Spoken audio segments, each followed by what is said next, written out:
You chose to do what you can do in your capacity, which is better than doing nothing. I'm here because despite of all the risks you face, despite of the pictures on those walls of your comrades who have died in the struggle, despite of your colleagues being locked away in this beautiful country's jails without any fair trial, despite frequent threats of crushing you for no good reason, despite the everyday risk of being rounded up and driven away for torture, despite temptations of big monies being thrown at you, you people still stand by what you believe. I respect that.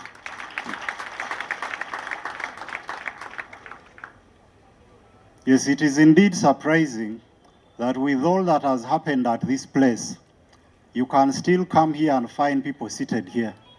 You would only expect a fool to sit in such a place. Because for some, even just passing there, they have to run. Because this is a dangerous place. It's like what we used to hear about Bermuda Triangle.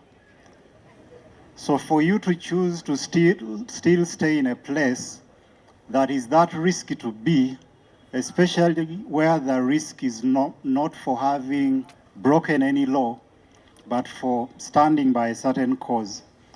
I really respect that. Whether I agree with it or not, I still respect it. And especially because we don't have many people today who are willing to take such a stance. The third reason I'm here is because of your constant efforts at making yourselves better. You have challenged many of us at individual level, we who consider ourselves to be more worthy. You have challenged old political parties and seasoned politicians. Of course, it's not to say or to despise them. They are doing some of them are doing wonderful things. But I think it's a challenge for the few years you've been around to do what you've been able to do. We may publicly bash you, but we privately ask ourselves, aba bavubuka bakikola batya? You have responded to dismissal by proving your capacity to grow and transform, as the president said. We said you're not educated, which was not entirely true because many of you are really educated and even highly educated. But when we say that you're not educated, many of you went back to school. We said you were bayaye, hooligans.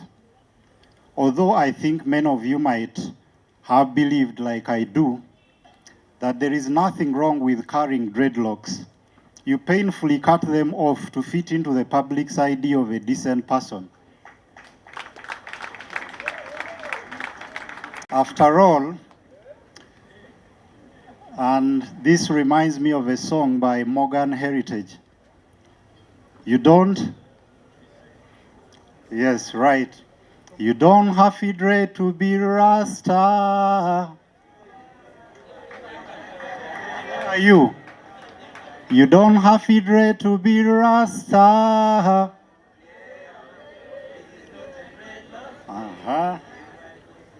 Yes, it's not a dreadlocks thing, it's a divine conception of the heart. Nubian, I expected to hear your small voice behind. I don't know why, for the many years I've been hearing your collabos with now Bobby Wine, I don't know why you choose to always sing the small voice and he sings the big one. Yes, but the point I'm trying to make is that even when they said you're bayaye, some of you had to cut off your dreadlocks, although you knew that it's not really about the dreadlocks, it's not about appearance, it's what one has at heart, what one has in their mind. You chose to cut them off to fit into the public narrative for the sake of what you believed needed to be done. You set up a leadership school whose fruits we are celebrating today, something that was unprecedented. We wondered what the curriculum was, and it has been asked many times. I heard you mention some of the things you studied. But many people have been asking, what is that school teaching and who are the lecturers? I've been able to see some of them here today. Yes, but that's no mean achievement, and beyond it being an achievement, it also shows the zeal to learn, and understanding that we are not going to keep ourselves in a particular position. We need to inform ourselves in order to do what we have to do.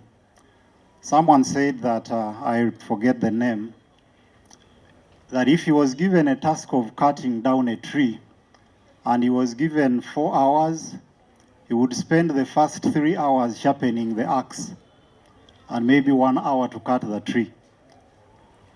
You have been sharpening your axe because there was a provision that was set according to the vision, which I really commend. Earlier this year, you invited me to speak to your trainees. It was my first time to visit your facilities. One thing that struck me was how the trainees listened very attentively and with very high discipline for over 3 hours.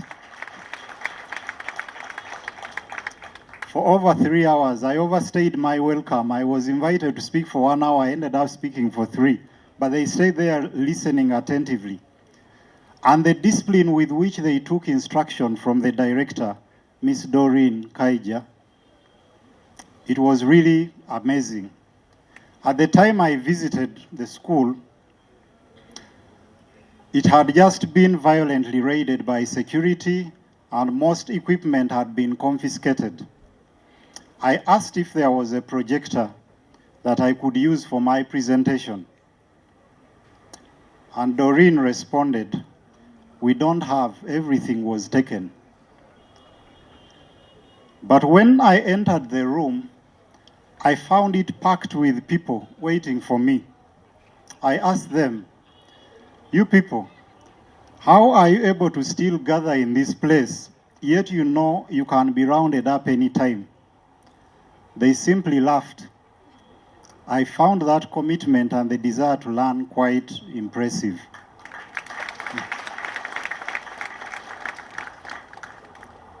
The fourth reason why I'm here, now when I'm giving the reasons, it sounds like I'm singing UB40's song. Which song is that?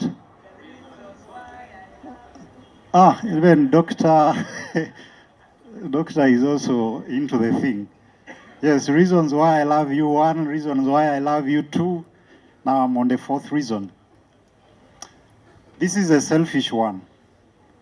I'm here to distract myself from the pain of losing my brother and to use this occasion to make reflections on life, purpose, and resilience, which could speak to your life experiences and aspirations. When John died, almost everything I have been doing lost meaning.